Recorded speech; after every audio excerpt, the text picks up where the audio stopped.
Obviously not morning there. No, afternoon, actually. Late afternoon. Does this because you're doing a podcast later today at noon my time. So and can you juggle both? Do you work from home and you could do the podcast, the internet thing? I'm free today Oh, because of the second Easter day. the second Easter day. We have that with Christmas as well. We have 2 Christmas days, 2 Easter days. What's Pinkster with you guys? I don't know what that is. There's another holiday after this one, and we have 2 days of those as well. Back to back, or is it 1 week and then a week and then a separate day after a week? No, 2 days after. Back to back, one right after the other. Yeah. Okay, so Easter then must be bigger in Europe. No, it's not. No, well, why do you get 2 days off? We only get one. I don't know. Wait a minute. Easter Sunday, we only get that day off because everybody has Sunday off. So everything just shuts down. You're like, oh, shit, I can't get food.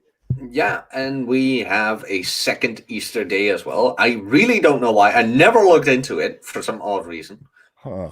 I just took it for granted. Like, oh, another day off. Cool. I'm wondering if it isn't because, well, it's Sunday, and so people need a day off. Could be. I'm getting a little bit of feedback here. I can hear myself. I don't know. Man, look at that. You got a curly microphone wire. How professional are you? Oh, I know. Yeah.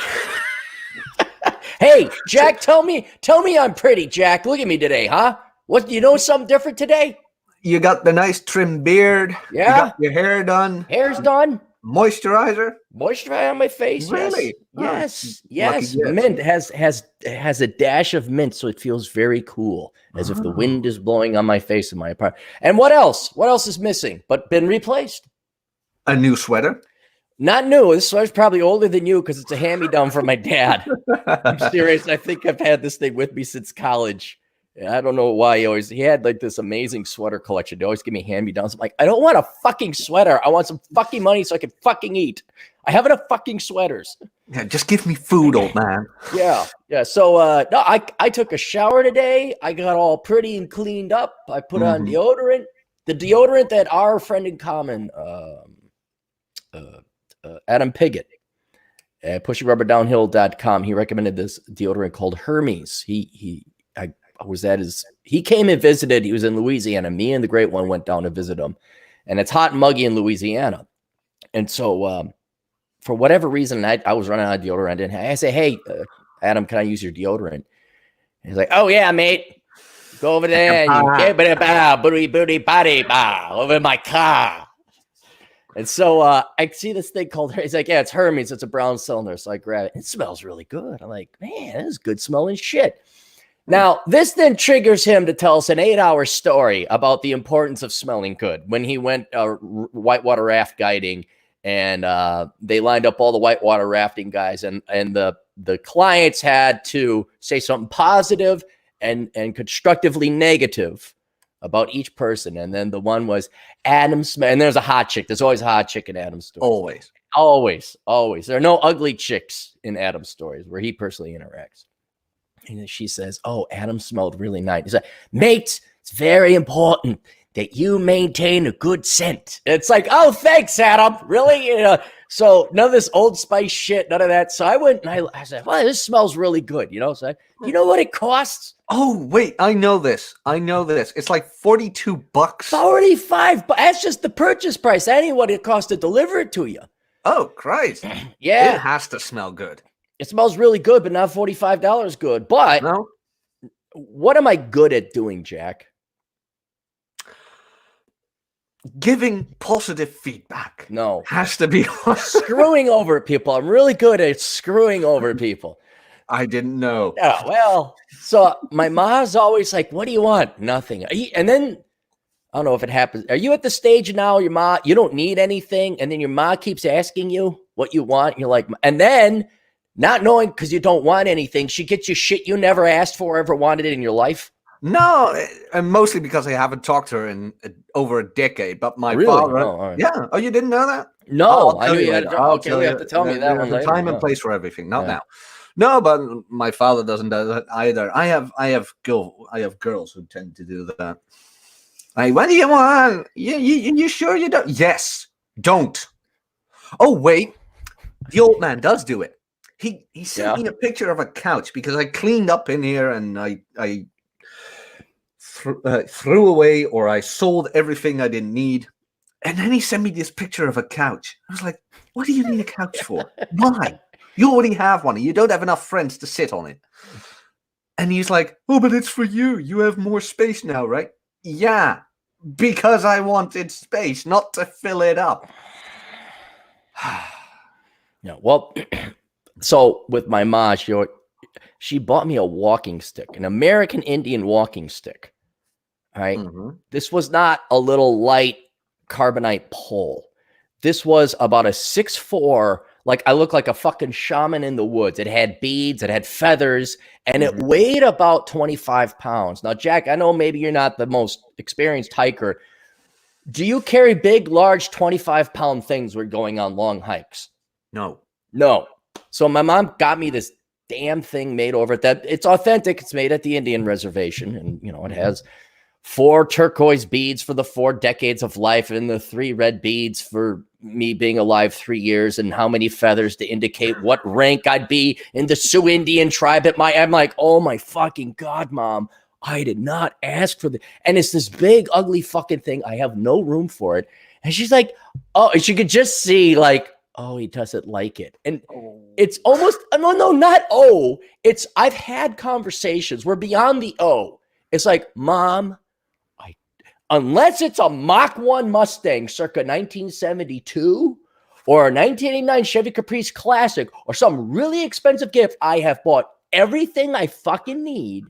And now it's space. They don't get it. They think more shit is better. It's like, no, I like it. Oh, yeah. And my apartment, as you could tell, we got 2 people in a 1 bedroom. It's not as sparse as I'd like. No, but I think that's I don't know. I don't really know if that's a boomer thing or a whatever, because I do believe they have the best intentions. They do. But for some reason, they can't express their emotions without giving something. Like there's always need to be stuff attached. And I'm like, why? How about you don't give me that and just give me an experience? Like take me somewhere or whatever. No, it has to be stuff. Like, don't want stuff. Friend of mine too, by the way. Birthday, he was like, "What do you want?" I'm like, "Give me cash." Thank you. There you go. Just give me cash. He was like, "Oh, I don't do cash. I do presents." I just told you I didn't want anything. He buys me this thick of. I still have it. So you kept it. It meant something to you. There. You see that thing? I see books. Yeah. Okay. I'm pointing right at it. That red thing.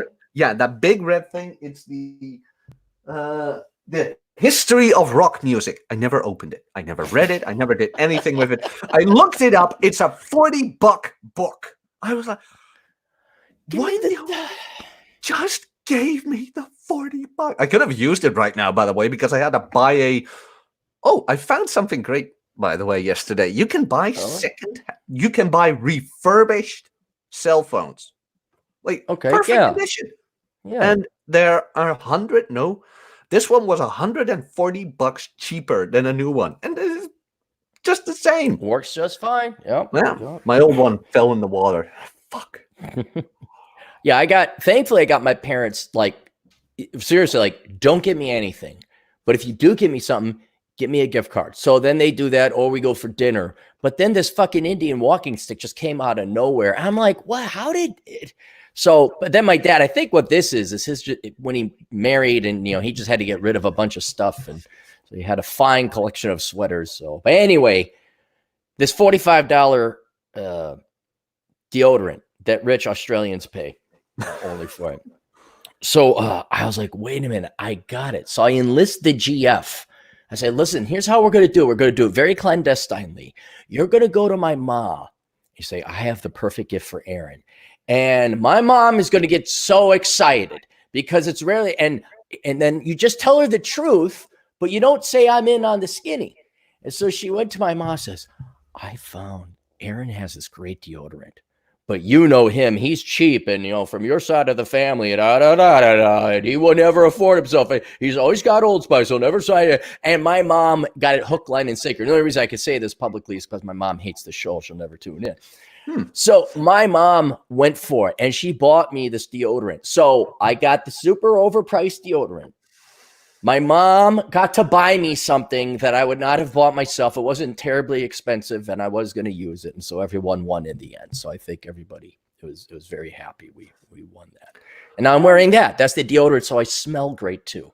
Yeah, but any special occasion or just you felt like it? No, I think I caught up with, I don't know how much walking or exercising you're doing, but I don't know if you do the steps things, but I was breaking 19,000 steps regularly just to get the fuck out of the house. But then we got hit with 4 inches of snow, 7, sorry. And I lifted weights and like I did all this stuff. It's all done. And today's Monday. And now the girl got the fuck back to the office and I'm free again. We're sitting at Easter dinner with my buddy Lloyd. And you're like, oh, how things go? Like, do you have to come back to work? She's like, no, my boss says I'm essential, but I don't have to go to work if I don't want to. So now I'm coming back Tuesdays and Thursdays. I'm like, how about you just come back Thursdays? What? Really? Yeah, I got to work. My buddy Lloyd just starts laughing. But yeah, it's like Monday. It's like, she leaves. I can get fucking work done. I can get my podcast done, your podcast done. I can write. And I think the main thing is I don't, the clothing, what it really is I don't have to like stay in workout gear. There ain't no reason to shower if you're going to go work out or hike or whatever. No, but this is the perfect time to get new habits in, because I wasn't a huge fan of running, or I used to be not a huge fan of running. I was like, if you're not doing a marathon, you shouldn't do it. Just lift weights. Right. And do some slow, steady cardio. But the thing with running is you get that dopamine kick. You get that runner's high. And especially for your state of mind and just overall emotional well-being, it's not a bad thing to run. So I've implemented 20 minutes of running every day. It's great. The worst part in my life I've ever been in, it was so bad I didn't feel like drinking. That's how bad it was. And I was running 11 miles a day, and it was the best. Yeah. And that high, not only when you're running, but at least 2 hours afterwards, the high would last. And then I ended up, when that high ran off, then I'd lift weights on top of it. Oh yeah, I do that too. But yeah, running makes you feel great if you get out there and run. Yeah. I don't do it on heavy squat days though. Oh no, what the hell is a squat? What? Why is everyone squatting? What's a squat? Is this just to tone your ass? No, it's leg strength, core strength, everything. You don't squat. You haven't tuned into bacon, haven't you? No, I saw bacon. I'm not criticizing. You guys are all in better shape than me. There's no doubt about it. But I'm just thinking, like, if I'm hiking all over the place, especially up the mountains, do I need any more leg exercise? Is that I do need to squat, huh? Yeah, because it's also for your lower back, your upper body strength, core strength, everything. All right. Well, then I guess I'll do that. Yeah. Oh, I'm sorry. I just ruined your life. No, I don't have access to a gym anymore, and my weight set, I afford it. Just put the nieces on your back and squat a couple of times. Okay, I can do that. Yeah, but they wiggle a lot. They giggle. Oh yeah, they tend to do. Yeah, the one's really good though about the push-ups. She'll lie perfectly straight on my back, and I could get. And she's the heavier one, so that's good. The little one, not much good else for curls, but I'm like, hold on, because I don't want to crush her hands either in my hands, so I have to have her hold on to my rep. I'm just hold on, I'll pull you up. Then she'll giggle, fall, and run. I'm like, okay, I got 3 reps, dude. That's all I got. Okay. You are the worst dumbbell ever. I've got a funny story about that. A friend of mine, he's married, has a kid, everything. And his wife, you'd love her for 2 reasons, if you know what I mean. Yeah? 2? So oh yes. Oh God. Good. Yes, very good. I like. And he wanted to do push-ups at home, and he was like, "Yeah, I had her on my back, but she didn't really fit." And we knew immediately why, because what they did is like they had the heads at the same position. So with the tits in between them, she couldn't properly sit on his back. I'm like, no, she needs to turn around. He was like, what? On her back? No, she holds your ankles and she has her feet here. It's like, oh, I see. Okay, interesting. All right. Because the other way around just didn't work because her tits were too big. God, what a not a bad problem to have. What a problem to have, man. There's been some guys, dude. I've known some guys where their wife gets the breast reduction. I'm like, oh, because man, I'll take huge ones, The double D's is like, that would be standard for me. You know, like that'd be favorite. Huh? What is your favorite? What, boob size? Yeah. I don't know. I guess the next step up from double D's, whatever that would be. I don't know what the numbers mean. All I know is I've seen double D's. I'm like, those are pretty good, but I've seen better. And then I've known some gals to get the breast reduction. I'm like, like, why? The fun reduction. How much fun? What is bad about boobs? Name me one thing that's bad about boobs. When you hate your husband so much. It's like you got these great sets of cans. Oh, my back is starting to hurt, dude. It's like, I got a 9-inch dick and my groin is starting to hurt. I got to get the penis reduction. Fuck, I'll live with the groin pain. Yeah, but then go to the gym and train your back. It's not that hard. What we gotta do going forward in our life is stop worrying about what the rest of the world ought to do, and just accept what they're going to do. And then move on to some other ethereal plane of contentment and solace, and or maybe find things that we might actually be able to solve or address. But right now, I'm not. It still hurts when I find out, she got a breast reduction. No. You remember that South Park episode where Bebe's boobs destroy society? Yeah, isn't she like? Is that the one where they're in the... No. Wait, did she get breast implants? Or was No. Okay, here's how it goes. Bebe gets natural boobs, like these real small ones. They just start to grow, and the boys at 8? Yeah. Okay. Or however old the characters are in South Park. No, the boys turn into apes, like... I have to remember that, right. They all want to play with Bebe. But then Wendy is like, as the woman she isn't getting attention. Right. So she goes to the doctor and she's like, I have a breast implants. And the doctor's like, oh, sure, honey, you can do that. Blah, blah, blah. His assistant walks in, giant cans. It's like, and then Bebe, because she's getting tired of all the attention, goes to the doctor. I want breast reduction. No, you don't do that here. They just laugh at her. What silly thing make you think of this little girl? Oh my God. Yeah, I do remember that one. And then Stan gets the cane and he sits on top of all these 8 boys like, Best episode. Yeah.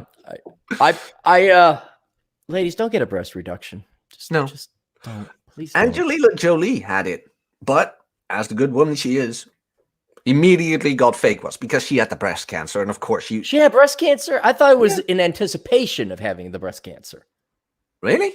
Huh. I thought she didn't have it, and then not that I read the gossip magazines or I care, but that was the one that stood out to me, is that she didn't have cancer yet, but she did it as a preemptive move. Okay, but now she has them. And yeah, but she's psycho. She's crazy. So I've heard. Yeah. So I've heard. Look, all these Virgin Tau guys and black pillars now all of a sudden go, even Brad Pitt can escape divorce court. Yeah, but Brad Pitt isn't red pill aware. Like, no. But it just shows you Brad Pitt, like, I mean, even with that Brad natural advantage. Huh? Like, even he can be a simp, you know. It's all in character. Yeah, I know. I just am so glad. I'm gonna do not the Thanos snap. I'm gonna have my Thanos tent. You know, at the end of the movie where he's just by himself watching the sunset. I think it is. I think that's really it. When you realize everyone is a shit show, it's like, I just want to be alone by myself, reading my books or whatever, looking at the sunset, or in my case, hiking. Yeah, no. Well, I've been writing about that, and I've been looking back at all my internships and classmates and things like that. And especially during the time I just started working out, started reading more, started eating better, quit drinking and all that. And the reaction I got from it, and there's only one conclusion you can make from it. They are wrong, not you. Yes. That's the only thing you can conclude. Not to, we're right and society's wrong kind of thing, but there's a very simple way to tell society is on, I wouldn't say morally wrong, but it's not feasible. It's not sustainable. They're on the wrong path. And if it's not feasible or sustainable, then it's wrong because it will end. Mm-hmm. It's very simple. And you know what that is? No. I'll kind of give you a hint. It's economics, and it shows that the system is not efficient. Something results. If a system, an economic system, it could be a government, could be an individual's budget, it could be a company. Mhm. If they are not efficient, if they are not feasible or sustainable, there is a byproduct that results. It always results It as will a result collapse. of it. What's that? It will collapse. Right, but there's an economic bit of evidence, a huge economic bit of evidence that proves the system is inefficient. The Soviet Union? No, although they had it too. Nearly every government has this. Nearly every human doesn't, and nearly every human does. But the few humans that don't have this are some of the most financially secure. And if they were the ones to like go and breed, and key thing, and they didn't spoil their children, and their children continued these financial habits, it's proof positive the system isn't efficient. It's not making enough money. What is it? They spend less than they make, the No. superior race. That's the superior race. What is proof that it's an inefficient, They're in not sustainable? Debt. Okay, yeah, then I got you. Debt is proof your system is not sustainable or efficient. You need you need an infusion of other people's money and time to make your system whole. And when you look at the national debt of any country, but in the United States, it's 105% GDP, we're not efficient. By mathematical necessity, society on the whole is wrong. If you have a national debt, your society at some level is wrong to consume more than they spend. Right? So that's just an outward way to look at it, saying, look, they're not efficient. So society on the whole is wrong. You're operating in an erroneous society, because if we're in a society that had its shit together, we would not have debt. We would have a surplus. And so it's just something I like. Yeah, and we're not having that. No. Well, you're right about that. And I looked into the new political leader of the Progressive Party in the Netherlands, and by God, man, all they can complain about is why aren't grocery store workers getting a bonus? Now with all the kids at home, they are endangered by domestic violence. We still need to fund the schools and school. Oh my God. It's all one giant fuel to emotion. Stop talking, Jack. Stop talking, Jack. Plug yourself out and plug yourself back in. You're coming in robot-like, all right? Okay, hold on. I'll do some super chats in the meantime. Juan Cabrera for $4.99. Everything is on discount. Bought a Mustang Cobra for 1/3 the price. People are desperate for cash. Thank God I'm an atheist. Thank God Coronachan. Hey, Juan, if that's true, that's pretty short. I thought it would be a little bit longer time before all of a sudden the boomers started selling their collectible cars. And what year Mustang? Because I am in the market for a collector car. Because now's the time to be in a market. They're kind of forced into the market. I don't know where I'm going to store it, but now's the time to think about that. But if you're seeing it already, maybe I got to go on the interwebs and start looking for it as well and do some shopping. There you How's go. This? Much better so far. Juan says that sports cars are going for 1/3 their price. So that's good. Now he's in San Francisco, so I'm sure they're hurt disproportionately more because they operate more on a margin than the rest of the world. But that's good news. And then holy shit, Vito $57.90 for $50. Hey Cap, I think about becoming a structural welder in Nashville, Tennessee. A local tech school has a 6-month program for $2,500. Certifications are extra, but with a discount. Should I do this or join a union as an apprentice and skip school? Here's where you're gonna have to do a little bit more research. Depends on the union and whether they're taking applications. I know if you go to New York or New Jersey or any one of these, it's the buddy system. Hey, Vito, bibbity bobbity. No, man, but maybe with the name Vito, you get in. Maybe you'd be ingratiated because he's from the mainland. But that aside, it sounds corrupt as hell, and they're not taking no new people and blah, blah, blah. So what I would do is find out because look, you get paid for your apprenticeship. Okay. So you don't have to fork over the $2,500. You immediately go and work. I'm trying to wonder, like in Nashville, Tennessee, or across the country, if there's so little work now for welders. Now it's like, well, we're not paying. We're not taking on any new apprentices. So follow up with your union. See if they're taking on any apprentices. If they are, that's the route I'd go. Save yourself the $2,500. But if they're not, $2,500, that's a hell of a deal. 6-month program. It's not going to hurt. I would go over every class you got to take. The second they say, oh, you got to take diversity studies or the Women's Cry Fest and any of this crap, then I'd eschew that and find a real tech school. But yeah, that's for $2,500, 6-month program. That's not the worst.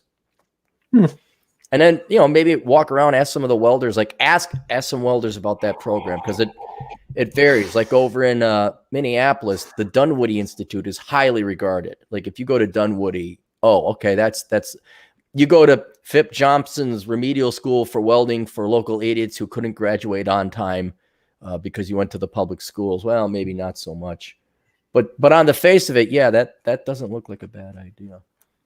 Did I tell you about the coding thing? That you were going to sign up for coding or something, or what? Yeah, well, I signed up for it, and I got everything, and then I found out that the curriculum wasn't up to date with the software, so I had to send it back. Really? Fuck. Wow. Here's me trying to make the best out of a bad situation, and then you're dependent on other people, and guess what? You're fucked. See, Seth Himes. Swear, right? Oh, yeah, absolutely. Seth Himes, who runs a website called indemandcareer.com. And he does digital marketing, does a class on how to do digital marketing. And he's had success with his students. The students are all reporting. He goes and meets them. He's meeting them dozens at a time. And a lot of them are coming from poorer economic classes, And here's this thing you can do online. You don't have to go to school for 4 years, and you're immediately making money. And we're not talking guys. A couple do make 6 figures. A couple do. But some of them are making 30, 40, 50,000, which is a perfectly fine wage to live off of. You could totally live off of that. Yeah, you keep saying that, like 30, 50, 30, 40,000. And I'm like, how much do I make here in the Netherlands? Like minimum wage in the Netherlands is, and I have to say it right, it's like 22,000 a year. That's minimum. So that's $12, $11 an hour. Yeah, that's about okay. Well, something like that. It's not that much. And yeah, you say 30, 40,000. It's like, that's double minimum wage here. Like, right. Fine, sign me up. Yeah, but remember, we got to pay health insurance and all this other crap too. I mean, there's some expenses that we incur as well. But you're not going to be driving a Ferrari on that money. But you're not working the checkout aisle. You're not, going on food stamps because Walmart doesn't pay you enough. And the other thing is you get to work from home. But what Seth was saying, all he's doing is marketing. He's doing marketing online. That's what digital marketing is. And he remembers people going, like he gets people with their degree in marketing, bachelor's and master's degrees. And these old fucking boomer ponytailed wearing fucks, these marketing professors are teaching shit from the 80s. It's almost like the internet doesn't exist when that's all there is for advertising now. And so you don't even have to go to school. And that kind of pisses me off where you did your, you went online, you have to audit their fucking program. You have to look at each and every class and find out like, oh, okay, is this ancient? And is there Marxist vagina study shit that has nothing to do with my degree? It's not worth it, guys. It really isn't worth it. But I'm sorry. What was the name of the school? LOE, Leidse Onderwijsinstelling. So it's a digital homeschooling thing where you can just enter courses and things like that. Jack, but turn off your video. You got a horrible internet connection. Oh God, what's happening now? How's this? Better. I don't have to see your face. Okay. Thanks. No, not. I don't know why it sucks so much. Well, maybe people are watching their TV shows or something over there. I know when we watch TV now, it's always jittery at first. So you got to wait, see who's going to outlast the other person for the bandwidth, and then you get it. And so I don't know. Yeah, I mean the girl is sitting next to me, but she already disconnected from the internet, so that's not it. Yeah. Well, don't worry about it. We're okay. Yeah, we'll be fine. No, but the thing was, I triple checked it. I was like, okay, it's me. It's probably me. I fuck up before, so you know what? I'm gonna sit back for an hour and I'll wait. I'll look at it again, and maybe then it'll work. So I looked again, and again, first assignment went great. Second one too. The third one, I was like, why isn't this working? What did I miss? I was like, you know what? Let's try again tomorrow. It's late. So again, I tried. I'm like, okay, what am I missing? So I looked at the answer sheet, and that's when I found out that the curriculum is not up to date with the software. I was like, God damn it. Always blame yourself first. Always blame yourself first. And then you find out, hey, I wasn't crazy. It is the mark of a truly arrogant person to blame society first. But you have to take that step and blame yourself first. Like, okay, what did I do? Did I do something wrong? And then when you find out you're the litmus test and you're fine, then you could get pissed off. Then you could get very angry. But like I said, Jack, I'm so close. I'm so close. Got a new builder, and he's building me my Thanos tent out in South Dakota. We might have a hole in the ground pretty soon, and then maybe by fall I could go out to my Thanos tent and sit there and smoke my cigar. I know, I'm so fucking close, Jack. So fucking close. A friend of mine has that. He has this Tibetan tent that he just put up, a literal tent. Like a yurt? He put up, yeah. Okay. He put up on somebody's property, and he made a deal with him. He's like, okay, I'll help you in construction work, and then I can put my tent up here. Mm-hmm. And he has electricity in it.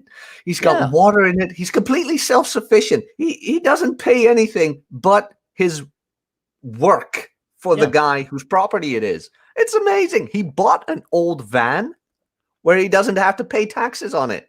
Mm-hmm. That's something in the Netherlands. Same thing here. There's a sales tax. You pay a sales tax on your car and then a wheelage tax. It's always based on your value. It's a progressive thing. If Kevin McComber ever visits, again, you poor people dodge that tax too. But my cars are such shit that I don't pay that tax. Like after it drops below a certain market value, of which I buy used rollover vehicles. I rarely paid that tax, but I've heard these people, they'll go get they're leasing the fucking vehicle. They don't even own it and they still pay the sales tax. And it's like, you're paying like $100 a month in tax because you're only going to use it for 3 years. You paid $10,000 or $11,000 of taxes on this.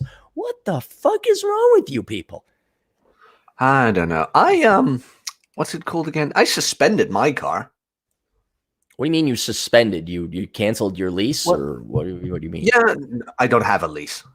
Okay. I buy cheap cars as well. Right. No, but you still have to pay insurance on it and taxes. But I only drive it to work. And since I can work from home now for whatever amount of time, at least a month, I can suspend it. So what that means is you call up your insurance company. You're like, hey, I don't drive it anymore, at least not for the mileage. I don't know how long.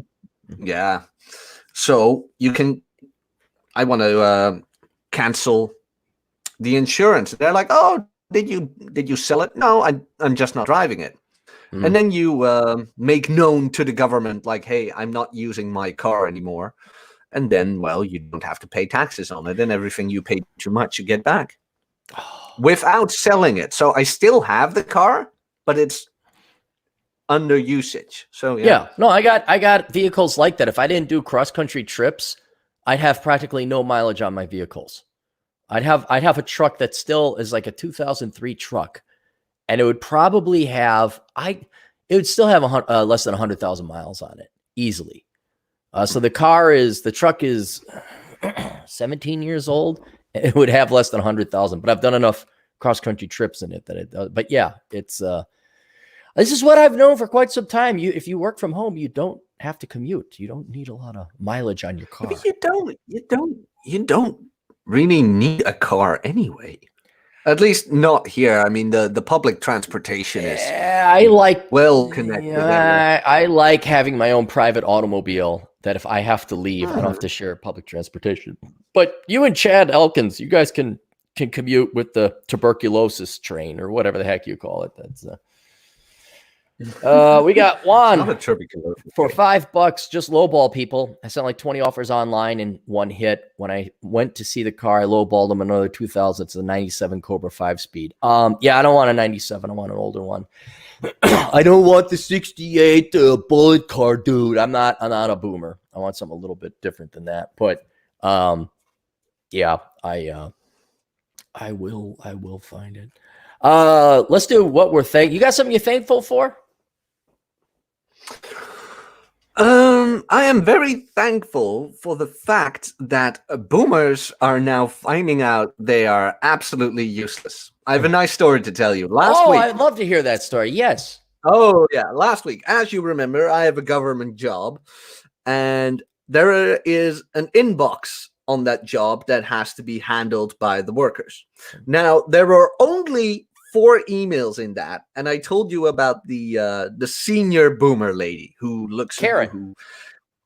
Karen, who holds an eye on the process of everything, and she literally sent an email out to everybody at the office mentioning she only noticed it 2 people in the mailbox being busy with the emails while there are only 4 emails. I was like, are you really putting forward the effort of sending that mail while in the meantime you were typing that thing, the mailbox was already empty?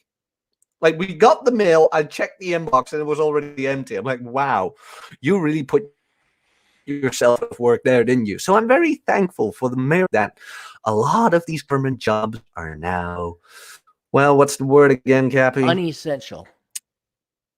Bingo. They're unessential. And you know what? As time has gone on, it's great. Now, I don't believe the government should determine what is and is not essential. But what is very apparent, and what teachers, their pride, their ego is too strong to be in their way of critical thinking and self-assessing. But right now we're proving that teachers are completely unnecessary.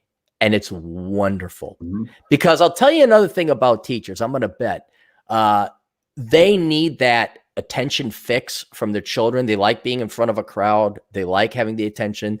And let's be honest, a lot of these teachers use their students as a surrogate family as to having their own children. They're going through withdrawal. I guarantee you. They're having an existential, I wouldn't say crisis, but a question posed to them like, oh, it's been a month without you. Oh, what will the children's ever do? I guess they're going to graduate just fine without you. And if this keeps going, if we get to a quarter where fall semester is still canceled. So I have like this huge incentive to cheer on Coronachan. Like, yeah, man, let's take this to winter next year. Let's show what's really essential or not. But if they cancel fall quarter, they're canceling summer classes. Then you're going to have 2 data points, 2 full semesters where it's like teachers and professors are not needed. We can educate ourselves. Well, you know how they cheaper. Fix that? I don't know how. They fix that here by canceling all the end tests. Like the graduation tests you need to take. Yeah. They canceled everything. They canceled everything. So everybody is now a year behind. They held back an entire generation, huh? Yeah. Wow. God, every day, man, I think I can't hate teachers more, and then I can.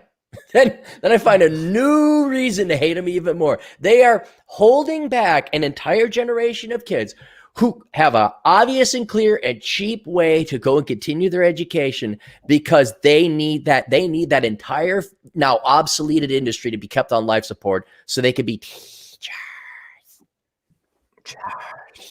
I'm so important. I'm helping the future. Why couldn't Coronachan just affect teachers, people with education degrees? Child wide. Yeah. That would be fun. Well, it's affecting boomers. So. I know it's affecting boomers, which I mean, I know some good boomers, but hang on, where did this? I almost got attacked by a boomer. What? That was weird. What did you do? Oh, I didn't keep my distance. What? She was freaking out. Yeah. At the bakery, like I didn't think about it. So I walked into the bakery and I was like, hey, cash register girl, I need you. Like, do your work. I need this from you. And then this old lady was like, keep your distance. I was like, what? There's lines on the floor. You have to oh my God. Distance. And then I was like, oh, yeah, arrows, fine.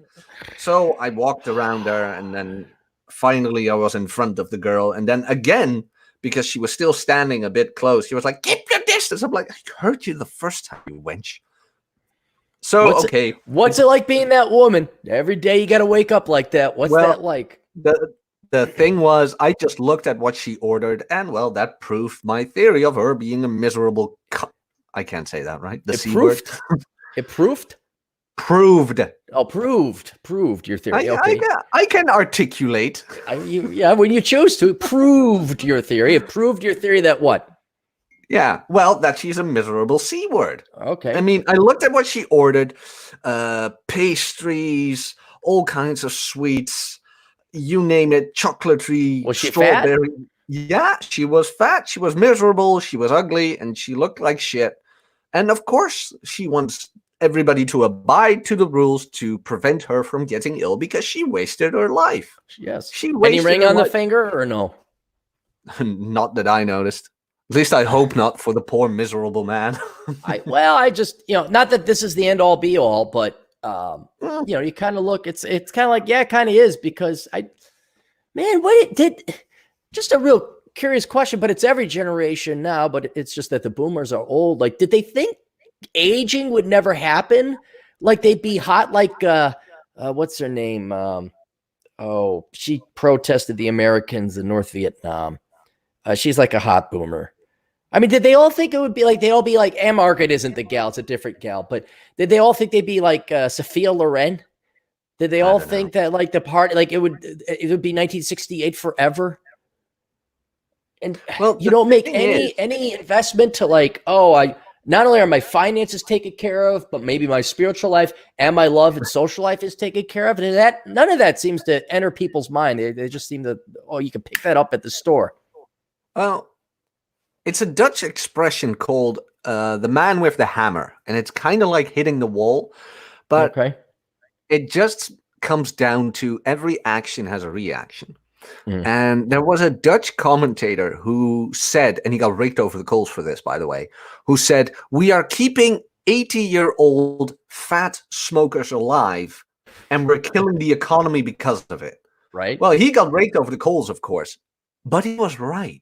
He's right. If you look at all of the deaths, at least most of them, enough to generalize it, most of the people who died because of the Coronachan thing already have a existing medical illness or whatever you want to call it. They already we've gone over the sticks. Right. Yeah. Like they're either fat, bad health, smoking, you name it. And instead of telling these people like, hey, we told you it's unhealthy. We told you work on yourself. Now it's like, oh, we got to protect these poor people who didn't know better. We need to save their lives. Yeah, but what kind of value are they to the GDP? Next to buying cigarettes. Well, now at that age, nothing. I mean, there's another thing. What economic value do you bring to society? And that's not like, well, that's not what it's all about. Well, yeah, if you wish to support yourself, it is. Do you want to starve? And that they didn't even think about that. They like, I'm going to retire at 50. They didn't store money away. They were thinking, hey, when I reach that age, I can get off the government welfare. It's like, no, it doesn't work like that. And here I am, being the 29-year-old millennial, one of my kind, by the way, next to TJ Martinell, who's like, hey, I want to quit working one day. I might want to look at my expenses and calculate how much I spend in a year. As younger people, man, you want to talk about stoic control over your thoughts and your minds and your emotions. Is you just got to bide your time and look at this like a mandatory vacation. Like, okay, I'm just going to chill out, going to do what I wanted to do. And when this is all said and done, because there's not going to be a return of this. I think the boomers, this is their last stabbing at you as shooting at you like Hans Gruber, although Hans Gruber didn't shoot at John McClane falling. He should have, but he didn't.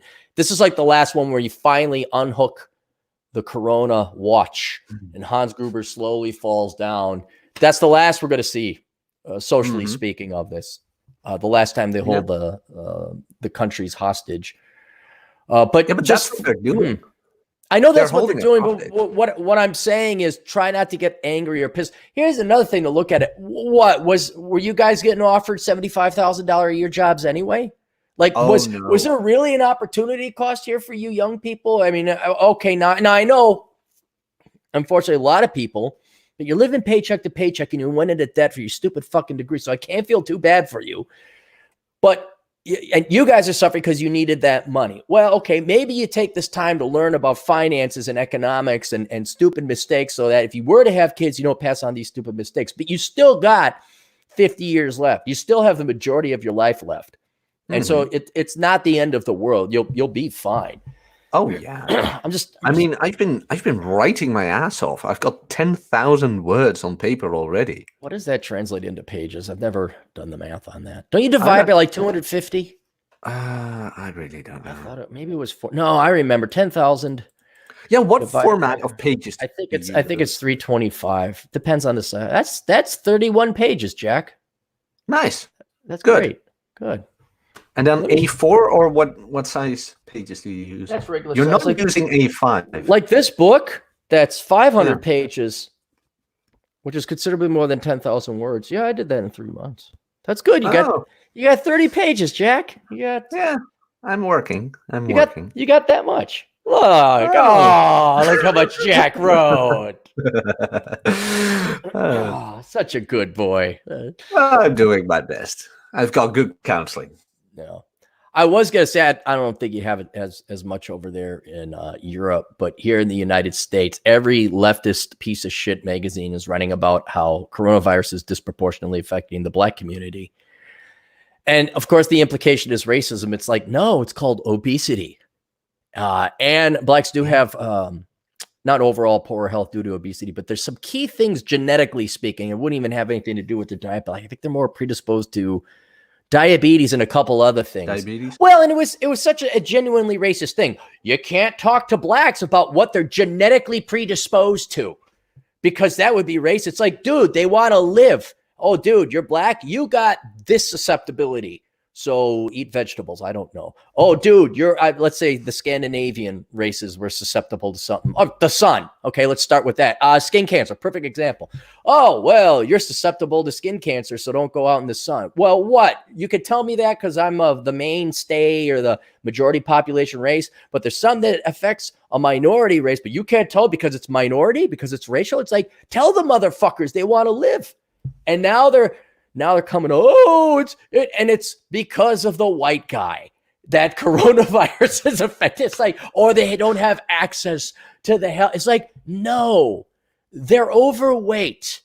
Obesity is higher in that population. That is what's hurting them. Now, do we want to have an adult conversation to actually help their lives and tell them to stop eating for shit, which I've given up on? This is merely an academic discussion we're having.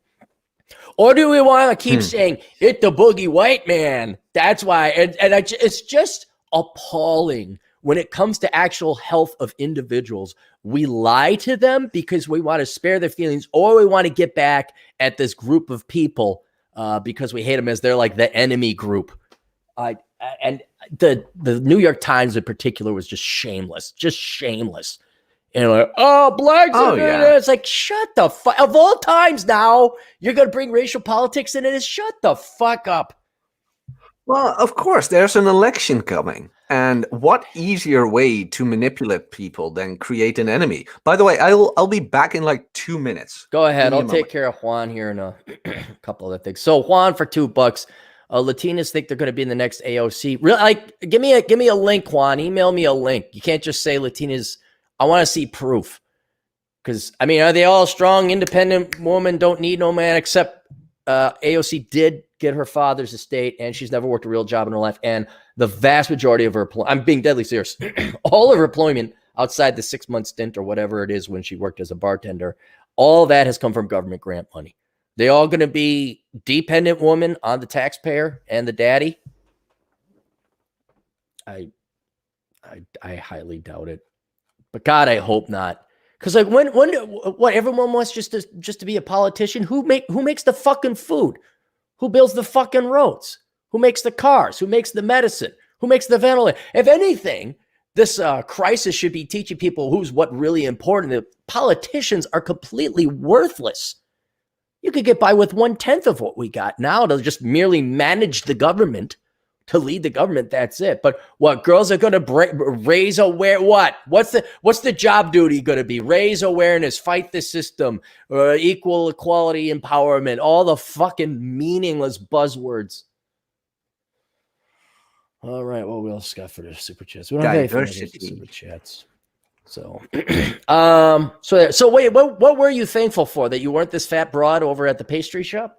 Where did that one go? Oh, where did that one go? No, that was just like boomers attacking people. But I was mostly thankful for the fact that unnecessary, unmandatory, very unneeded jobs are now being, well, the mask is being pulled off, man. Like all the jobs that were just made for people to have so they think they'd be of value are falling away. Yeah. No, and that's great. That's true. It's great. And then the jobs that are very important, like raising your fucking kids, now they're screaming bloody murder and they can't do it. They got this is so pulled the pants down of so many scumbucket people out there. Mostly people who just wanted kids as an accessory. As a thing. As a fucking thing. And I wrote it in this book. You right? Yeah, right. Here's another. Hey, Jack, would you like? Hang on. Well, that's 36 pages. That's too many.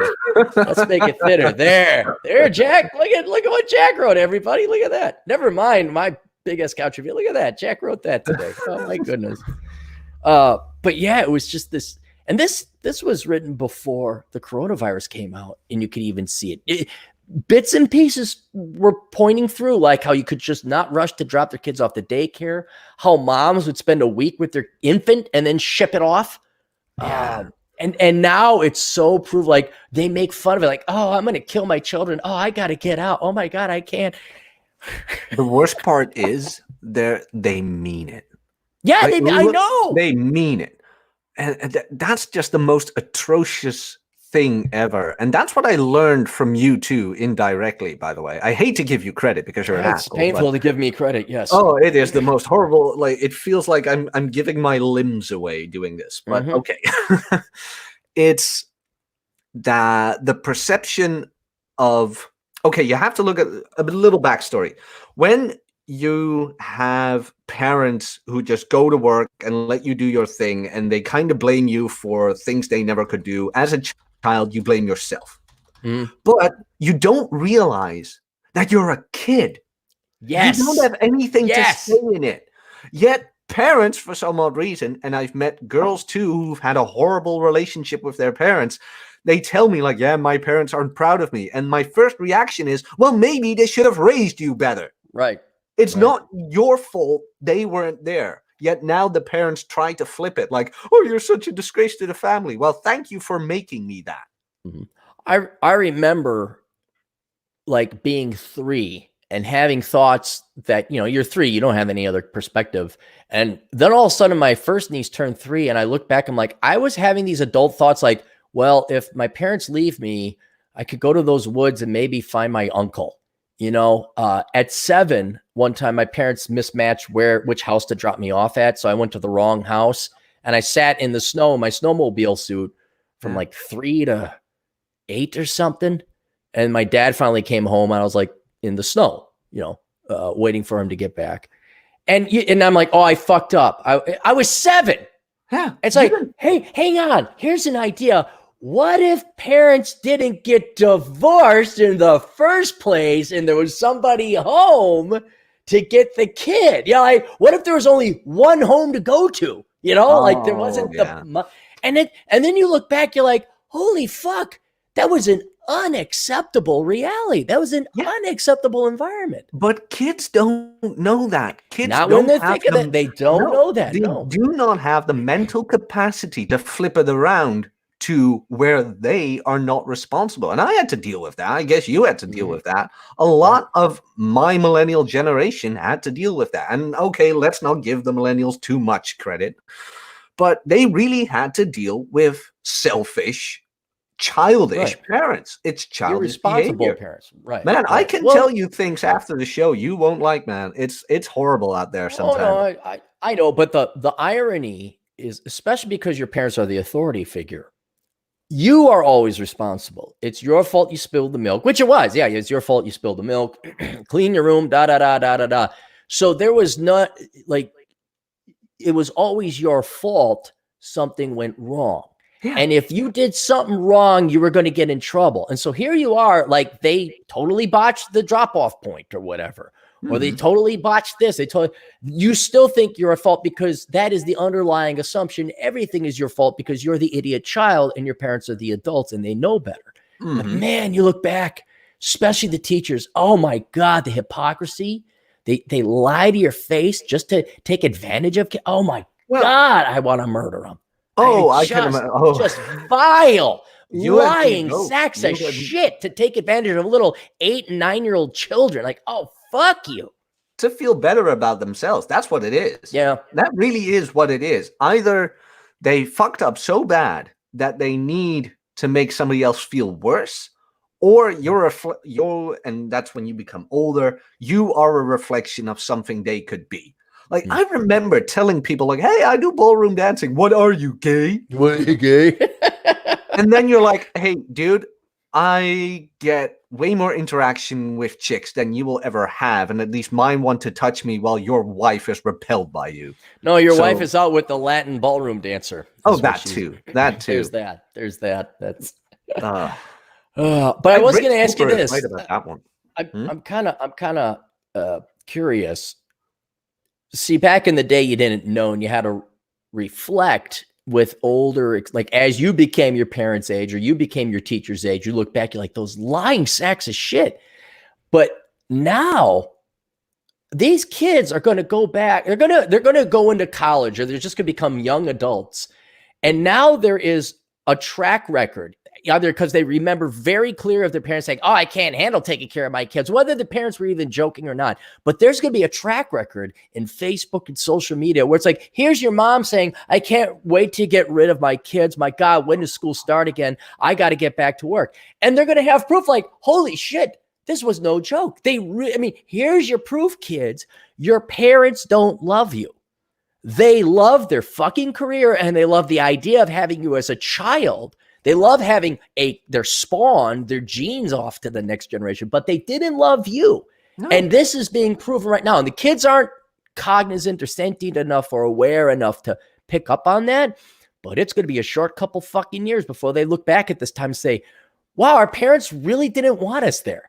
Oh. They really, and not tee-hee, I was kind of joking. No, your actions prove, like, you didn't want us to begin with. You were pissed that we were home. And that you had to, like, there was an article out where someone was forwarding it, and it was 2 parents complaining about having to raise the kid, and the kid was now making couch forts and reclusing himself into the internet and everything else. And it says, "Oh, my wife, this, that." I'm like, "Oh, it's the husband, right?" And then I get to the bottom, Chloe something is the name of the author. I'm like, "Oh, I see." Really, it is just a fucking thing to you. It really is just a fucking thing to you. And now with the internet, there is proof. We have evidence. We have historical record of you parents going on the internet saying you just don't like your kids. And they're too up their own asses to even realize that's what they're doing. So do you think that's going to, like, these kids are going to look back and see this and reflect on it? I hope they will. Look, you can never be sure about this because it has to be, for those kids to find it, they have to go back 10 years on a timeline. And I don't know if they have the the work ethic to really do that. But if somebody made a screenshot of that and years later they just give it to their kids and like, here's your mom saying this about you. But there will be hell to pay when that happens, man. Also, not only Facebook statuses, but okay, the friend I told you about with the wife who's hot, blah blah blah blah blah blah. She had Cans. Let's just call her Cans. That's way easier. Cans, I like it. Yeah. Cannes, the French name, the Cans. Yeah. So Cans had a WhatsApp group with other pregnant women because that's what pregnant women do. I don't know why, but they tend to do that. Like, let's be pregnant together. And at the first 2 weeks, it was like, oh, blah, blah, blah, I have a child, blah, blah, blah. And soon after that, it was like, breastfeeding is hard. I want to get back to work. Oh, yeah, by the way, girls, I'm leaving the chat. I just opened a subscription with daycare, and I started to what's it called again? The normal bottle. Oh yeah, I started bottle feeding him because I really can't live with this breastfeeding. 2 weeks after giving birth. Are you kidding me? This is the state of motherhood we are in. If any parent wants to, like, you're afraid you might get divorced down the road, go take screenshots. Well, no, I'm just saying, go get a screenshot of all the stuff where your wife or your husband's like, oh, this is so hard. Now, it's predominantly women, okay? I'm just going to be honest with that. Because frankly, I don't think fathers even fucking mailed it in the past 2 generations. They just they were literal sperm donors. Then they work. They come back. Why am I getting divorced? I don't understand. Oh yeah. Oh, who's this? Well, that's my son. Oh, I mean, we're talking real dopes here. But one thing, Cans was not like that. Cans really was, I don't understand these women. Why aren't they breastfeeding their kid? She was shocked. I was like, yeah. That's the outside world, because of course she's married and she came from a family where her father looked at her like a hawk. The father was around. And then I tell her about my dating experience, and she's like, women behave like what? Why would they do that? I don't understand this. I'm like, honey, believe me, you're an exception. Just had this conversation yesterday with the wife of my buddy. Well, she's also my friend too. She couldn't believe that she got her husband. And all the bad things that he went through. And she's like, he just must have bad luck. I'm like, it's not bad luck. This is what happens. This is the population. This is the dating pool. That's normal what he went through. The reason you got him is because everyone is such shit that they drove him away. This is a really good man. And I wish women could go and date. I wish they could. Like, go and date your own kind. Find out. And you know what? I'd be really curious to be what would it be like to date guys, to see it from the perspective of the women, like going out with the guys. But the women just think, oh, everyone's just amazing and loving. It's like, no. No. Yeah, no. I told you, right? I put my main girl on Tinder to find girls for blah, blah, blah. I won't go into detail, but even she states, like, what the hell do you guys have to deal with?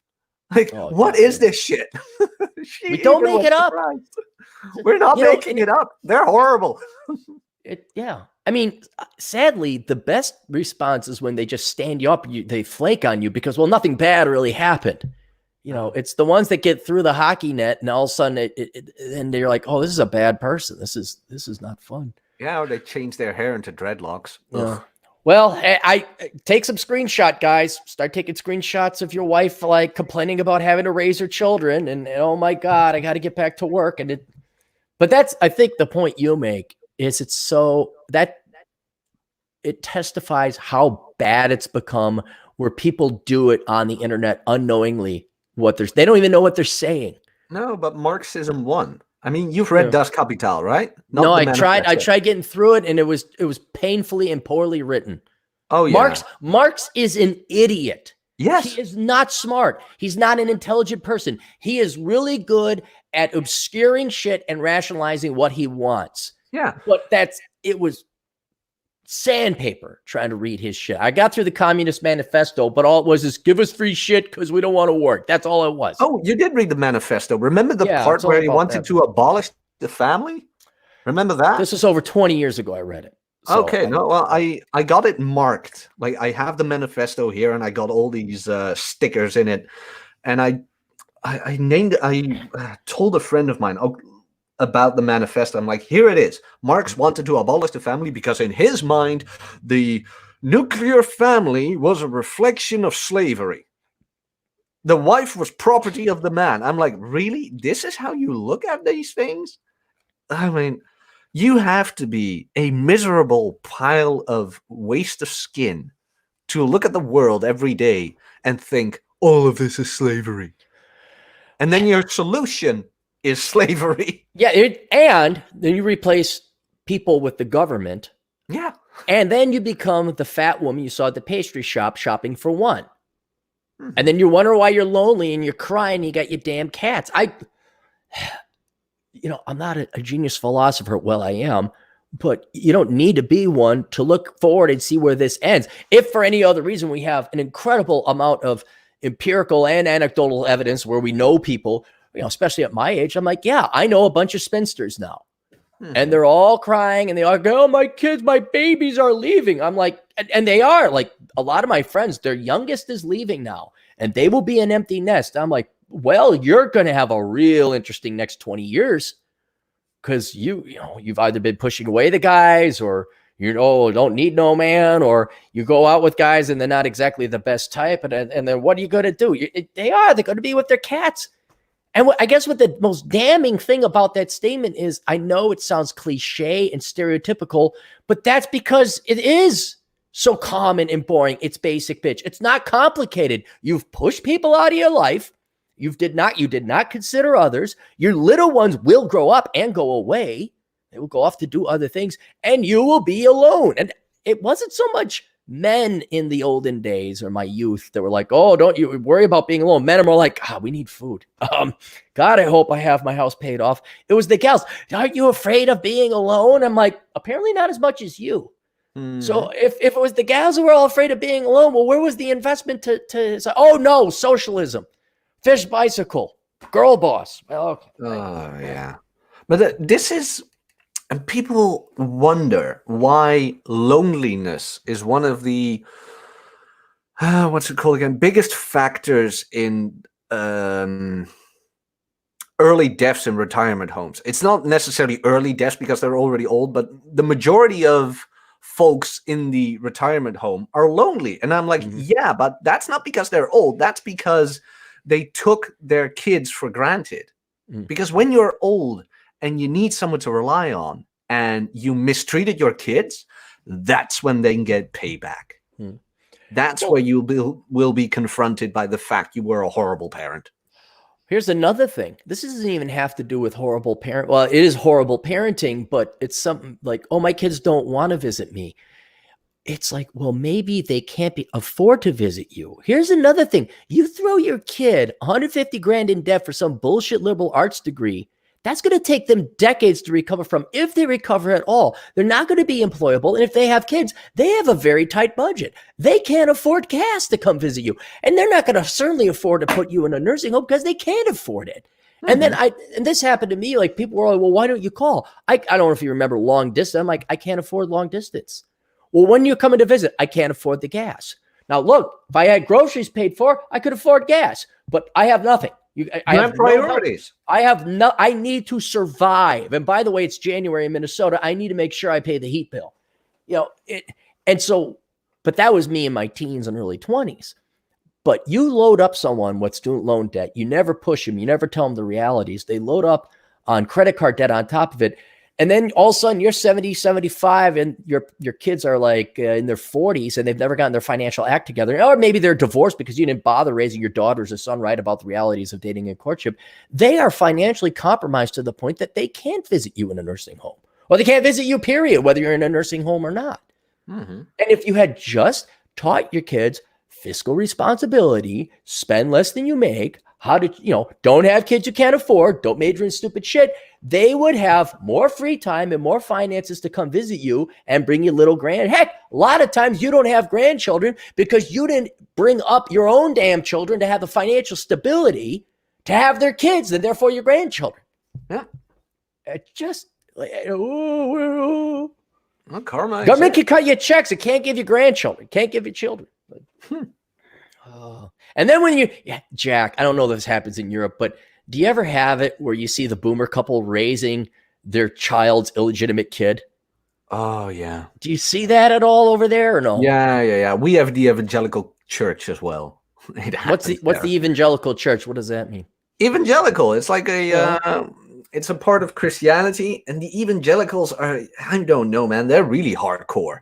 They're really hardcore Christians, but all the single moms in my city go there. That's not terribly hardcore. Oh, okay. God forgives. God forgives. You're a single mom. And you spread your legs to a man who you only wanted once. God forgives. You be a man and man up. But so is that where all the grandparents are raising their children's illegitimate children? That too. Okay. That too. My favorite not only their own illegitimate children, but the illegitimate children of others. There's nothing I find more funny when you see that Tyrone got to somebody's daughter and you look at the little kid the grandparents are raising, like, hey, that kid looks a little darker shade of gray than you. And they're just like, and you could just see the defeat in their eyes, because grandparents with grandkids that are legitimate grandkids, nuclear family, married and all that, they're having fun at but then you see they're just like this beaten, beleaguered, dead eye. We're like pushing. They're like, oh, you're raising that kid. You're not having good old fun grandpa time. You're raising that kid because you failed to raise your kid. Yeah. It's like, yes. Like, can you imagine when boomers would get balls and just tell their kids to fuck off? Like, hey, you spread your legs, now take responsibility. It will never happen. Hang on. I don't mean to take too damn long here. Oh, I don't mind. God, where would this be? 167. Hang on, this is Jermaine. Just bear with me. Yeah, no worries. The ultimate, at least still affairs. There are many ways to be perfectly clear. Researching most common, still black and white. Hang on.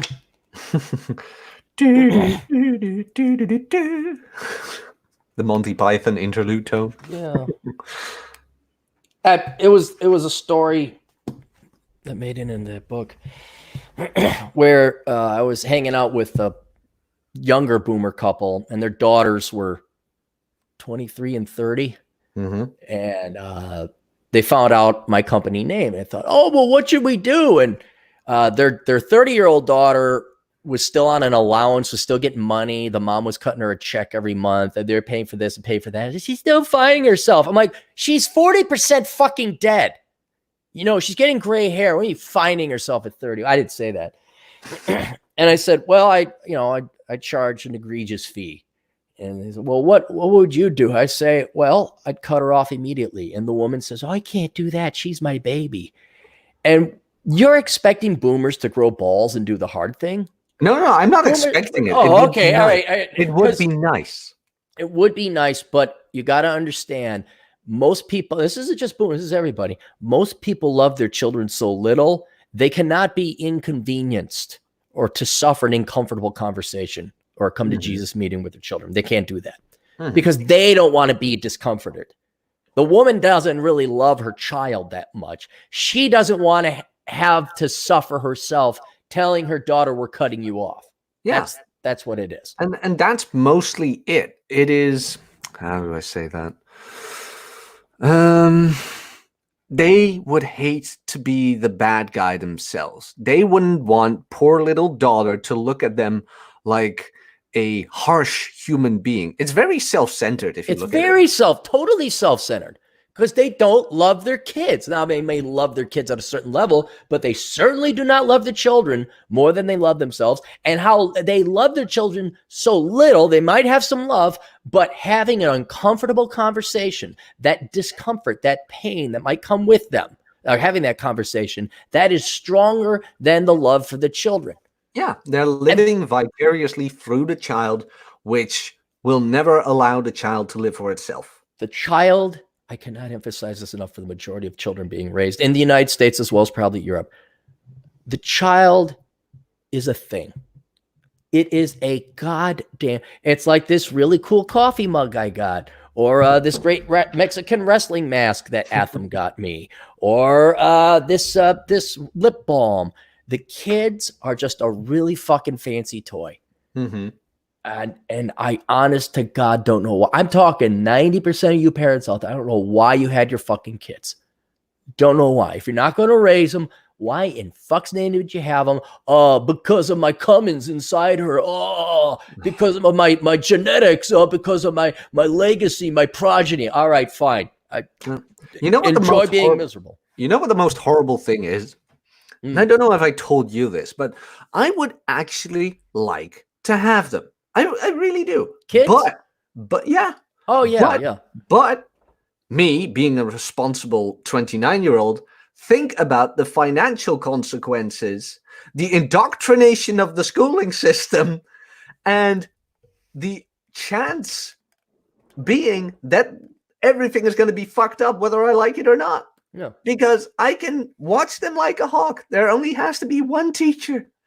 They spend the majority of their time at school. Oh, why don't you just homeschool? Yeah, that's not that easy in Europe. It really isn't. My God, man, you have to fight so many systems. You have to. The state, the school, and hey, Jack, good luck finding a wife that wants to do that in homeschool, that too. You have to find a There's woman. this other partner involved that you need to have a kid. There are so many factors, yet everybody is having kids, not thinking about any of that. Yeah.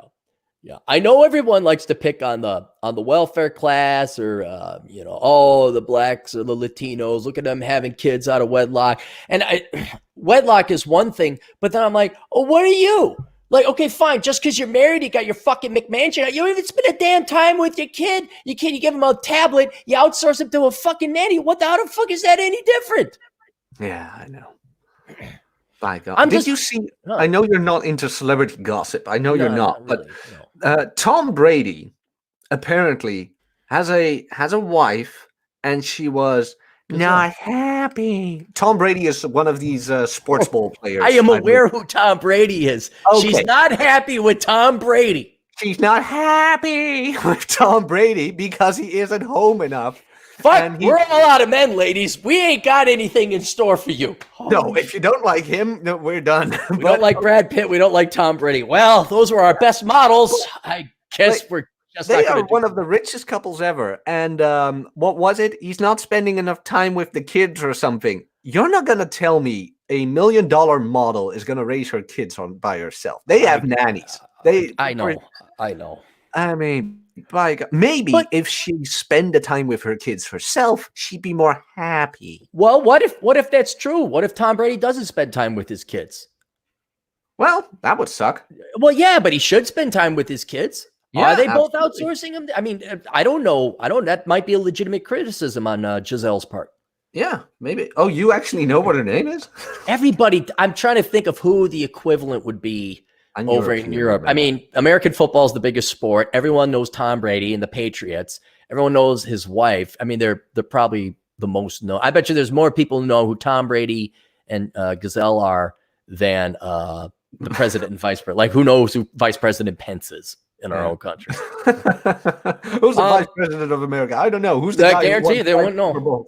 God, why I was brain farting, I couldn't remember who George Bush Jr.'s vice president was. I'm like, who the fuck was that? And the reason why is because I thought it was somebody younger, and it wasn't. It was Dick Cheney. I'm like, oh God, that's right. Dick Cheney was the vice president. Oh yeah. Let's do this super chat. Then I'm gonna hit the can. If you guys got super chats, send them in, because then we're gonna go to what I'm grateful for and all this other cat. Brian Dean for $2 says, fourth grade teacher, you can't see moon in daytime. I don't get it. I mean, me can't either. Cool. I can't either. I'm gonna pause this and I'll be back. Okay. I can't sing. Now we can hear Cappy take a piss. He's so human, just like us. He's a human being. He stayed so normal after all of his success. Can you imagine? He has human excrements. I wouldn't think he would. He doesn't sound human.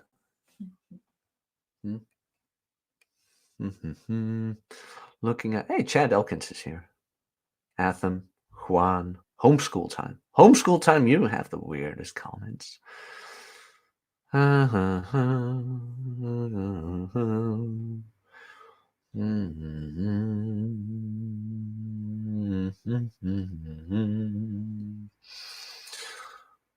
You can't see moon in the day. Oh, you mean the level of education is like that low?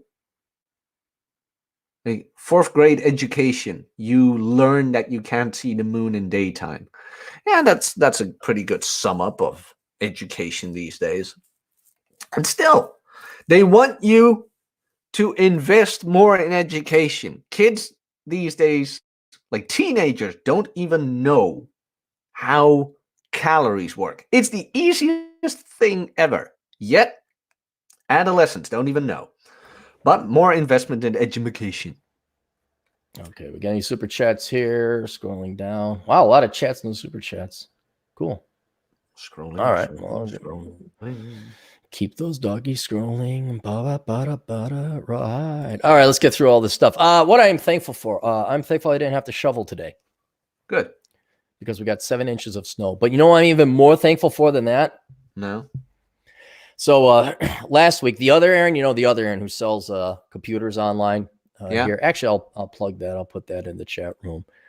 So last week, we were doing my rotors and brake pads over at his place, but he was also putting away his snowblower. So he was like spraying it and summarizing it and getting in, and he takes meticulous care and he's disassembling it. And then he stores it in the attic of his garage. And so I'm handing him up some stuff. And so he went through all, and then the big one he stores in the shed. So he puts it all away. Then we get 7 inches of snow. Oh. And it's not that I'm thankful I'm not him. I am thankful I get to laugh at him, that this joke that God played on him, now he has to either shovel it by hand or reassemble. Like that was all for naught. So I like it when things happen to the other Aaron and that it's not me. I'm surprised it's snowing there. It's very sunny here. Very sunny. And yesterday. Well, we are in completely different hemispheres, Jack. Yeah, this be true. Yeah. Yeah, the traffic might be, or the weather might be just a bit different here. Yeah, the traffic's exactly the same right now.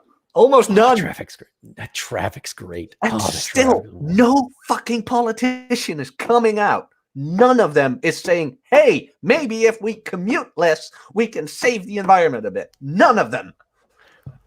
But Jack, this is a solution to their problem. They don't want a solution. They need problems. Otherwise, they can't be employed. Who are they going to save?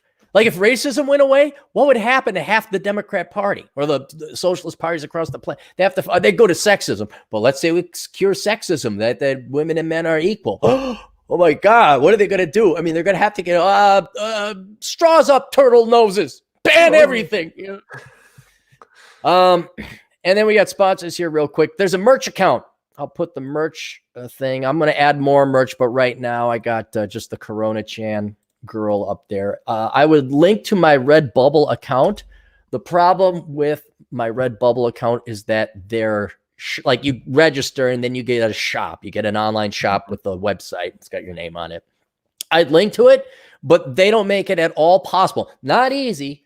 They don't make it possible to put things on your shop. So I have to find the individual links to coffee mugs and things like that. So the link I just posted there, which you can find by going to captaincapitalism.blogspot.com. And there's a little image. You click on that. And I've just listed out the main things like a coffee mug, a clock, a pillow, a water mug, t-shirt. And a t-shirt. Yeah. And so that was pretty brilliant, by the way. Yeah, we'll talk about that on your show. So we got that. Also, we are sponsored by Academic Composition. Go to academiccomposition.com, where Alex and his crack team of writing staff will write your college papers for you. It's amazing. He does these things online, just like all colleges now. So if your thesis or whatever's coming due, and it's bullshit, go to academiccomposition.com and outsource your work like smart corporations do. He's also always hiring. So if you are looking to write, hey, were you deemed non-essential and got fired? But you went to college, you know how to write. Seriously, put your liberal arts degree to work. You know how to write bullshit. Go work for Academic Composition. And he was also looking to hire people to do marketing. Both jobs suck, but you get to do it from home. And hey, man, it's some money. All right. So there you go. The Catholic Red Pill. You can find that on Amazon.com. That's exactly what it is. It is introducing red pill philosophy to Catholic males. I'd say Catholic females, but you girls are still digesting the new feminism that is coming into the church. So I don't want to put too much on your plate. Digest one thing at a time and let us know how that works out for you. Written by James DePrisco and starring the lovely Mary Jo, dressed in a traditional housewife garb with a pan full of not cookies, but red pills. The image itself, the cover itself is worth getting the book for, but if you got a Catholic buddy, maybe give that to him. Better Bachelor, our buddy Better Bachelor. You like him, right? Well, yeah, I like him. Yeah. So go check out his YouTube channel. And then while you're at it, also check out Masculine Geek. Who else do we want to recommend? Silvio Canto, Canto, Financial Survival Network. Oh, I got an interview with. Wait, what day is it? Hang on, I gotta check something. Give me a second, Jack. No problem. You can watch DT at theblackbrigade.com. Go to theblackbrigade.com. There we go. I gave a shout out to DT for you. Black Brigade. Oh, good. Is DT in the news or in the chat? No, but somebody mentioned him, and I remember you always mentioning him. Yeah, DT over at blackbrigade.org. I'm going to be on Carrie's show at Financial Survival Network tomorrow. Oh, tomorrow. No, we're going to record tomorrow. He does it differently. I think he just records, then he uploads later. Oh, that's not bad. Alaska Chaga. Go to alaskachaga.us to get yourself your coffee substitute in the form of chaga tea. Chaga is a mushroom. They ground it up, and it's just like tea leaves, and it has a little bit of caffeine, but not too much. Got there. Then we have the Science of Mastering Women, written by Linda Gross. She is a psychologist, doctorate, and she did a big-ass research project on women's behavior, a little bit more intellectually honest than men are toxic, cut their balls off via the American Psychological Association. She took a more methodological approach and took her entire profession. And if there's a look, how do I get the girls? All right, here you go. This is as literal and algorithmic and formulaic as you can get. So if you want something a little bit more than me and Jack saying, hit the gym, stay thin, stay in weight, make a lot of money, be aloof, which is 85% of it. And one more thing. If you're on online dating and they're telling you that they can't hook up because of the quarantine, they're lying. Do you like that? Man. Oh, no. Ask me how I know. Did you like my Coromance? Coromance? You didn't tune in yesterday? Yesterday, no. I haven't seen that one yet. So me, the great one, and Chad Elkins, we were chit-chatting about how all these people have these online, we're on a Skype date, we're on a Zoom date, we're watching a movie together on Zoom. And I said, all these romances are going to end the second these girls have to meet you in the real world. And we were like, these Corona romances, we just call them Coromances. Your Coromances will end. They will never make the jump from digital to real world. They never will. You are being used for attention. You boys must understand that. I hate to burst your bubble, but if they really wanted to meet you, they already would have. Men before my time, great men, wiser men have said it before. If she wants to fuck you, she'll crawl under barbed wire. She'll leave her religion. She'll abandon her parents. If she wants to, she will. No government, no virus, no nothing can prevent her. Nope. So all you guys having Skype dates, But I can understand it from the girl's perspective. They get what they want. And they don't have to be with. It's the same thing with online versus stripping, like the webcam girls versus stripping. I can see where girls would totally say, fuck stripping. That's dangerous. There's people around. There's the risk I get a stalker.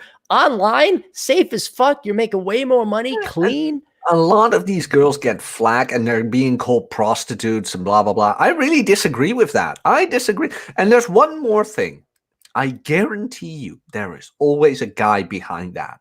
There is always, because you know why? There are a lot of scammers in the audience as well, because a lot of these girls don't know how finances work on the internet. So are you saying pretty girls don't know how finances work? Oh, that's not the only thing.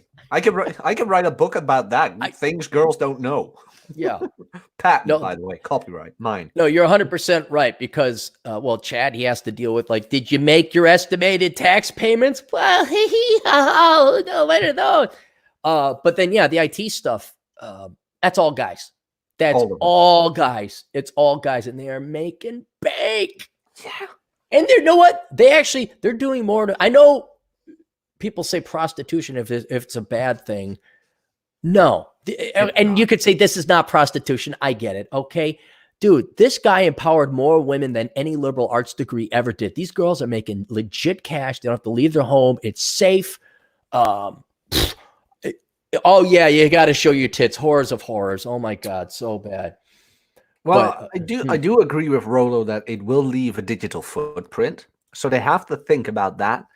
But man, I don't know. Wear glasses and put on a wig and call your name Sheena or something. I don't know. She-Ra. That was that He-Man or was that different? She-Ra was He-Man. Yeah, She-Ra. Yeah? I don't know. He was his sister or something like that, but she was. I don't know. I never liked He-Man. I always thought He-Man was a bit too much. You know what I mean? He was more Like he looks like a gay nightclub character to me. He Thanks. really does. Like No, when I that's look at He-Man, I'm like, that's Captain Planet.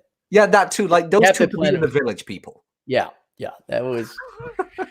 And then what else? I already posted my IT guys use computer site.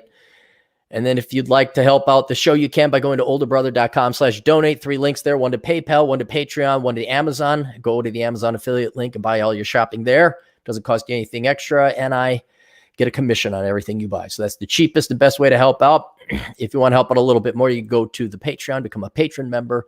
You get access to stuff I've put behind a paywall, namely the Road Trip podcast, a couple of Mary Jo's pinups, and access to my best article I've ever written called Sanity is the Future of Wealth. And then PayPal, you just give me money and you don't get anything for it. But if it makes you feel better, you can do that. You can also help in the super chats. Like if you got a question, you can go ahead, drop a couple bucks there and ask away. And that's it for sponsors. We have one more super chat here, I believe.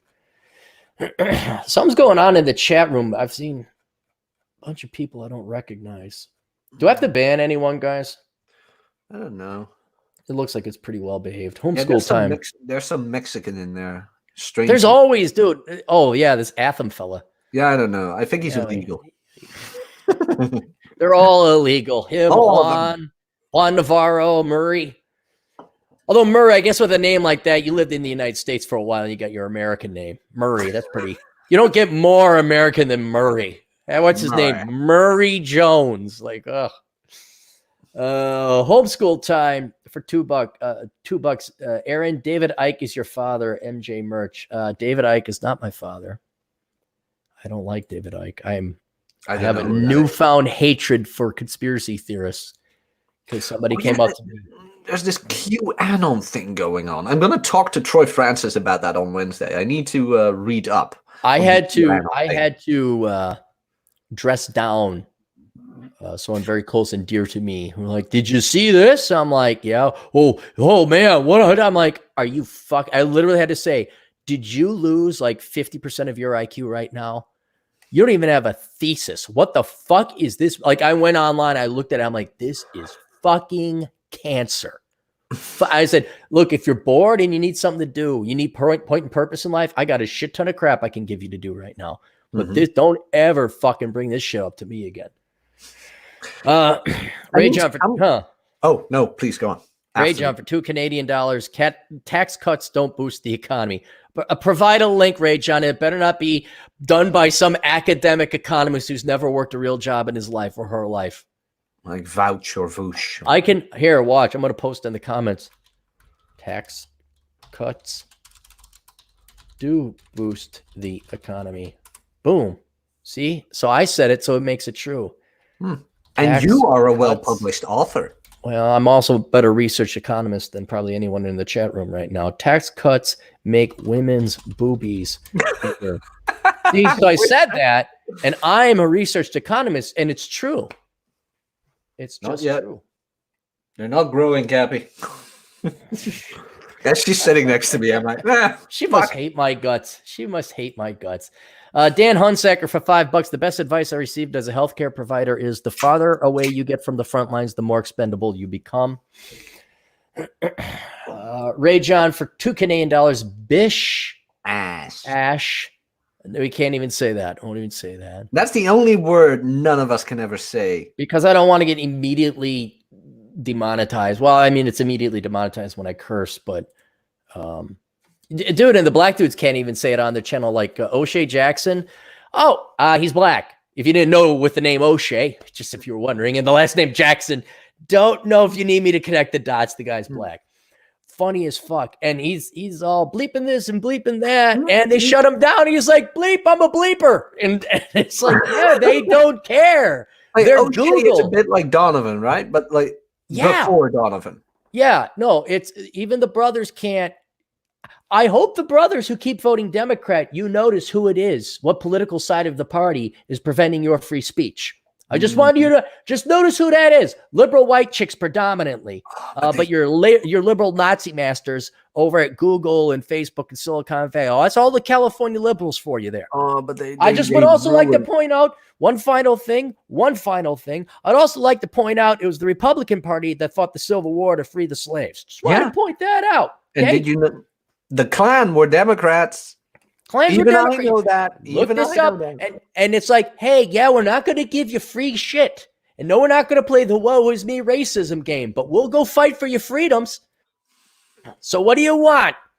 Do you want to be able to talk like full-grown adults and have adult conversations without people fucking nanny-naziing you, getting up in your shit?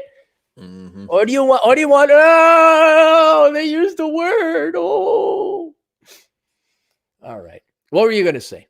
What I was going to say is that what happens with everything nowadays, like it used to be the long march through the institutions with universities. Now it's with everything. And I don't know if you listened to the last Red Evening. That was the most pissed off I ever gotten on a stream. Seriously. And it's monetized. That was that was the most surprising part, because I went after the rainbow people, and that is one demographic you don't usually that'll get you knocked down pretty quick. Yeah, but the show is monetized. The reason I got so pissed off is because some of these shit munchers got through at Disney and now are introducing gay characters in DuckTales. A kid show about ducks that go on an adventure, and they found it necessary to have it. Why? And I don't care if you're gay. I really don't. But why are sexual preferences, whether it's straight, gay, or whatever, in a kid show? Why? I'd also ask this, like, let's say you want to introduce conservative politics. Why would you introduce anti-central banking philosophy to DuckTales? Why would you introduce trickle-down economics? Why would you? Scrooge McDuck may benefit from that. Okay, but that's a character. They're spoofing, I think, Andrew Carnegie. But you know, why do you have a princess? Well, okay, that because they're rich. It has nothing. But why are you introducing politics of any stripe? And may I point out to the liberal voters who are currently having their speech infringed upon, do you see conservatives or libertarians or Republicans going in and shoving political messages into cartoons? Huh? Do you see anybody trying to turn Shaft into a white female quadriplegic? Because you know what? This may shock you. I'm just saying, half the reason you tune into Shaft is because he's the big private D. He's the black guy with throw. It's the period. It's the piece. It's who Shaft is. The man with a plan. White Shaft? Are you fucking nuts? Just pointing that out. Just pointing out who freed the slaves and who didn't. Who was in the Ku Klux Klan? Who wasn't? Who's limiting your freedom of speech and who isn't? And then who's turning your childhood heroes and introducing politics in it? Well, who's just like, no, leave Shaft black, dude, because he's Shaft. Yeah. That's all non-leftists. Just want to point that out. I am literally on the verge of asking you if you're serious that they're gonna change it, because it wouldn't surprise Shaft? me.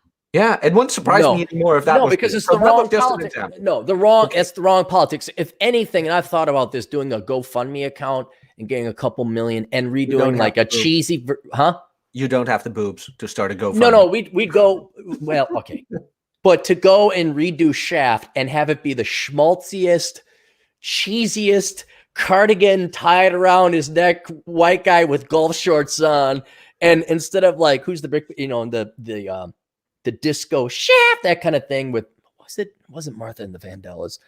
But we just have like a swinging crooner. Who's the big private D? Yada, yada, just make it. He drives a golf cart, and just as a mocking and a ridiculing of what's happening.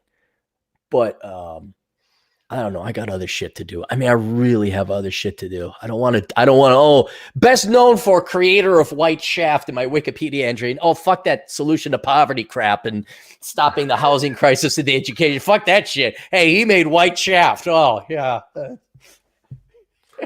We'd have to have a woman, though, do it. Like maybe a ditzy blonde with huge cans.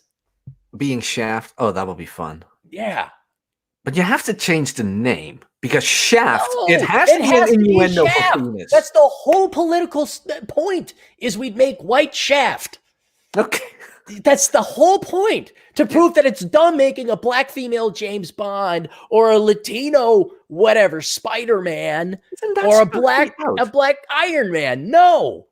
No, but I mean, isn't that one supposed to be out yet? The new James Bond? Because it was supposed to be out, but they keep postponing it. And here's what I think happened is when they try to stick the tip of their dick into American society's ass. Oh, James Bond is a black woman now. Ooh, are we edgy? Everyone's like, yeah, fuck you. No, James Bond is a British white dude. I even got pissed that Daniel Craig had blonde hair. No, he's a dark-haired guy like all the other Bonds were. And anyway, I forgot where I was going with it. So then they got a lot of backlash for it, and they realized people are not going to see that show, and so they postponed it, and they postponed it again, and now it's coronavirus, and now they're just biding their time, hoping people forget that. Oh, we're being edgy, we're being so woke. She's a black woman. Oh, it's like, wait a minute.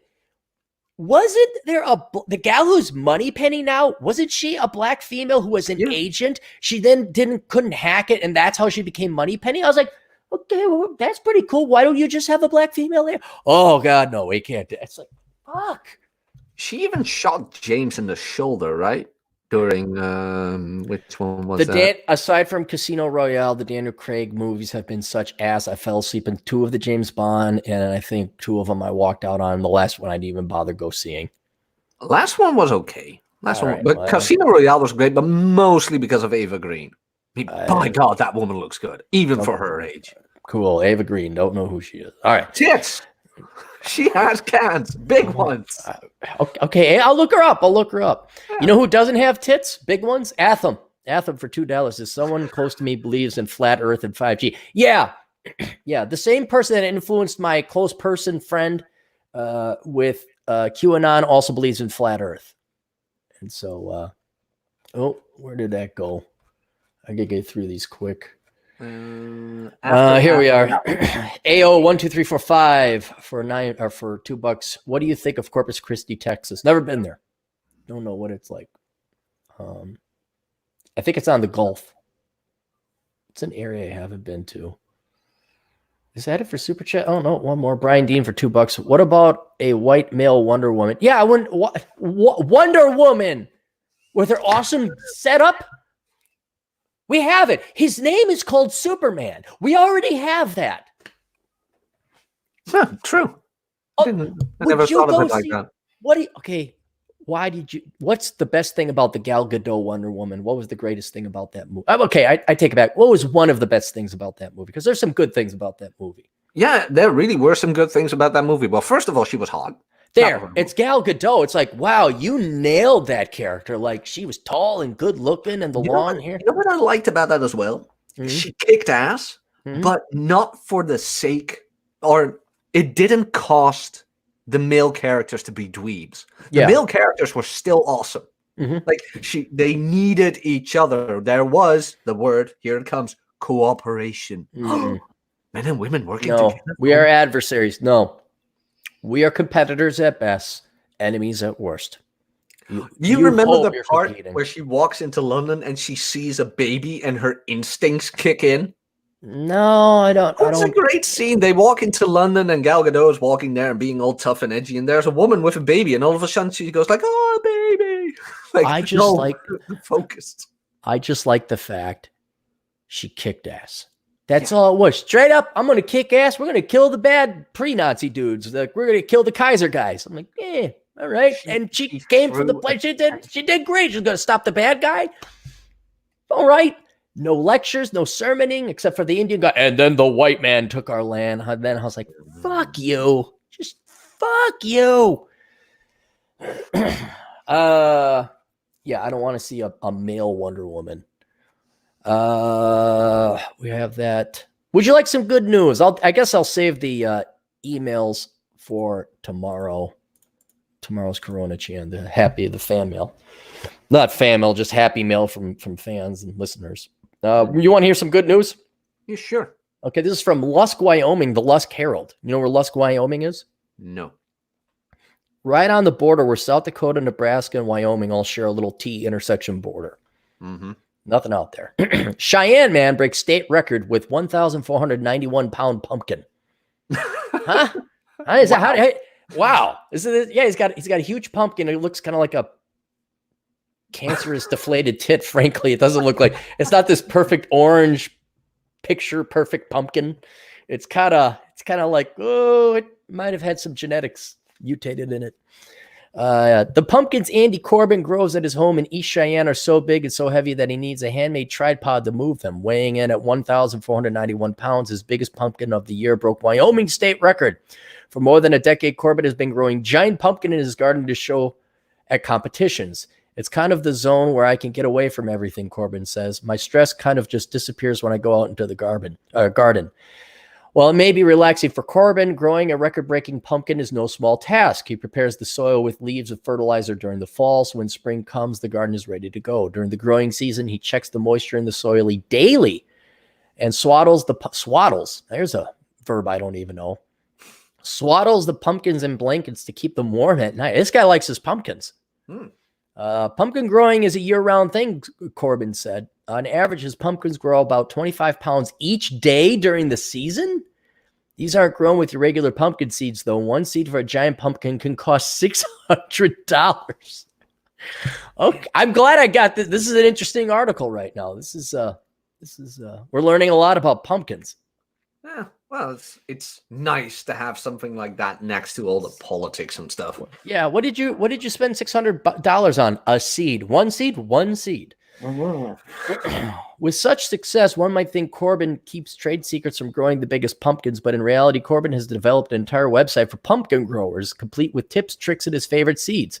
The growing community as a whole is really nice, Corbin said. Everyone is willing to share information. I can't really say there's secrets out there. I think the way he could give all away his secrets, but I'm not testing soil daily or swaddling my pumpkins. I think that's where he goes that extra mile that no one else is willing to go. Well, there's an innuendo. Swaddling my pumpkin. Swaddle my pumpkin.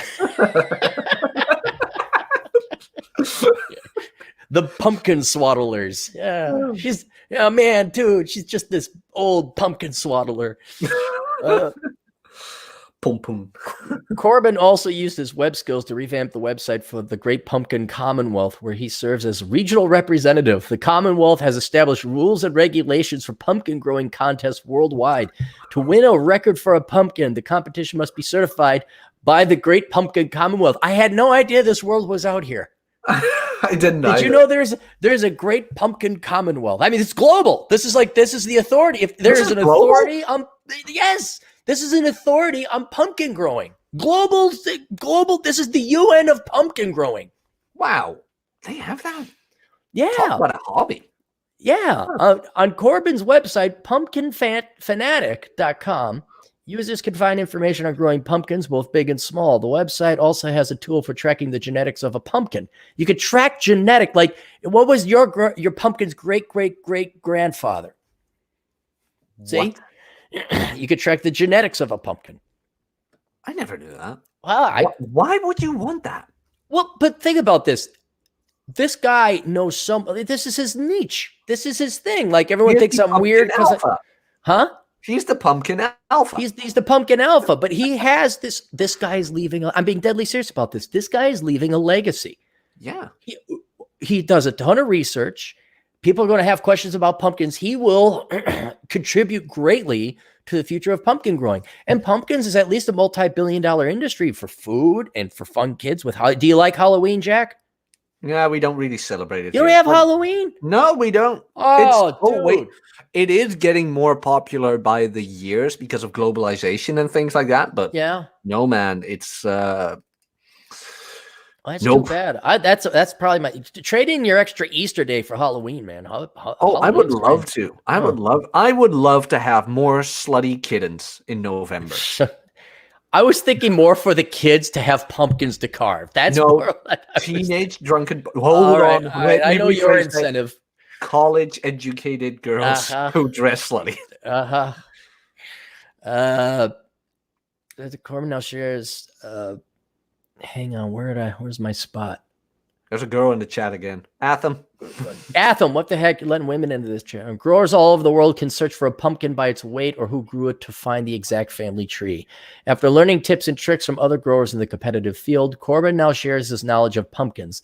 That's the only way you get to the next level is listen to other people and what they've done, he said. Growing pumpkins in Cheyenne does take some getting used to because of the climate. Corbin has hail nets to protect the pumpkins from storms and uses blankets to keep the pumpkins warm at night.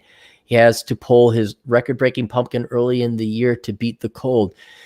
You have to learn how to grow for your region, he says. As a kid growing up in Cody, Corbin was no stranger to pumpkins. He grew up in the garden with his dad. His love for planting was rekindled more than 10 years ago thanks to a friend who also grows pumpkins in the town. I've always enjoyed the fall. I've always enjoyed the gourds and the pumpkins, he said. In sixth grade, foreshadowing the future, Corbin won a pumpkin carving contest at school. But carving pumpkins is fun.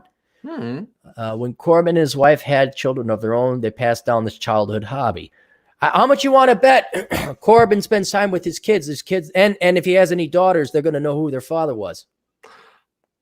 I think a lot. I think all of them are going to know who their father is because he actually spent time with them.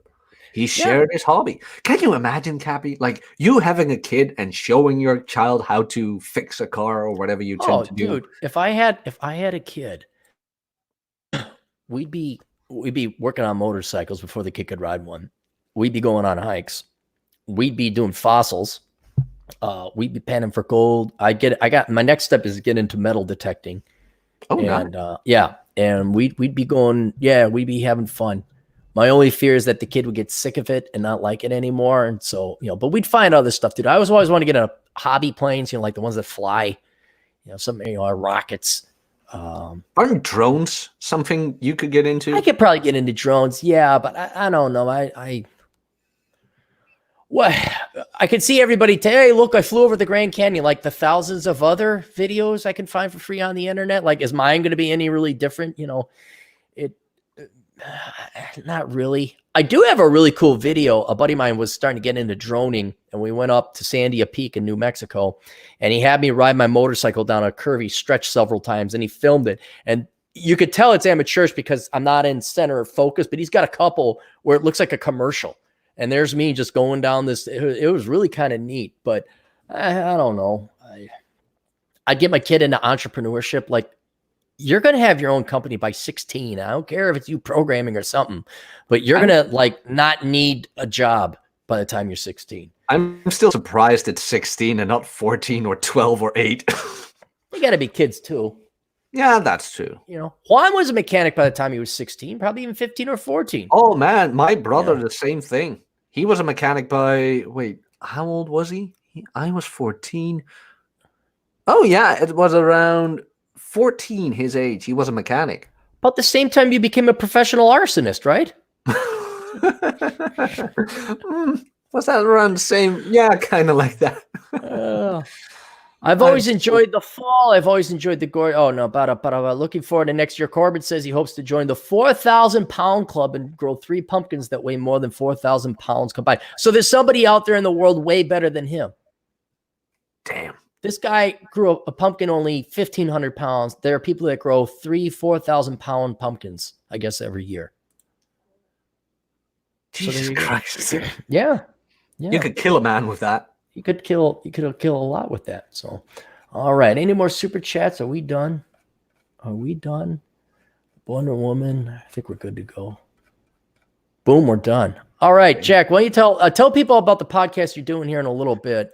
Okay, in about 45 minutes, I'm going to hold a podcast with our man Aaron Clary, Masculine Geek, Rob from Rob Says, and TJ Martinell, if he's old enough to come in. And that's going to be on... Hold on, Cap. I need to plug this in the chat. God damn it. Here we go. Boomer Tech. Boomer Tech. I'll just retweet yours here. Yeah, that's fine. I'm going to post the link to my channel in the chat. There it is. Subscribe, everything. It's great content. It's awesome. Oh, here. Yeah. If you like Here's Cappy, your you'll love mine. Easter Day special. Is this it? Easter Day special? Yeah. The second Easter Day special, Dutch holiday. With Masculine Geek, Rob from Rob Says, TJ Martinell, and Captain Capitalism himself. And I won't be there for the whole thing because I got other stuff to do as well. So I'll come in and say hi. Really? You have things to do? Dude, I've had this thing I've wanted to write. Oh, by the way, I'm going to do the writing because I went. We'll talk about that later. Your writing's fine, but I'll just bang this out quicker on my own because I can write 30 pages. I thought about that, by the way, because I know you got a tested IQ of 140. Around there, yeah. 136, 141. Mine is around 120, 125. And like I have trouble talking to people with an IQ of 100. Yeah. And I'm like, isn't that like the same thing where you talk to somebody who has an IQ of 20 points less? Oh, it's painful talking to you, Jack. You're a complete idiot. That's why I don't. No, it's not that hard. I think once you get to a certain point, it's all right. But I guess the biggest difference is the work ethics thing. Like that's in conversation, you and I get along fine, but when you look at work ethics, you are way faster. Although you do respond slowly to your DMs. I don't know if I'm way faster. We'll talk about that later. Yeah, I think that was, I think, born of a need to survive and condense as much work into possible in a certain amount of time. So I'm extremely good. I think it's time management is what it is that I'm probably exceptionally good at. But I don't think that has anything to do with IQ. Anyway, what were we talking about? I'm losing it here. I retweeted your thing. We're going to be on in about 40 minutes. I'll be on a little bit, but then I have to go work because I want to work on a project because I've been procrastinating and it's gnawing at me. That's what it was. It's pissing me off because of all this other shit I have to do. And I got a lot of downtime too. But all right. And then I already plugged my crap. The books. While You're Trapped at Quarantine, get Bachelor Economics. Worthless, the young person's indispensable guide to choosing the right major. Curse of the High IQ. This would be a good one. That'd be a good one to read while you're stuck there. Enjoy the Decline. This is a little bit more philosophical. How Not to Become a Millennial, written by me originally and then edited by Vince Barrick. And then The Pence Principle, written by Randy Bentwick. How Not to Get Accused Falsely of Rape. And that's it. Will you take us out appropriately, Jack? Toodles.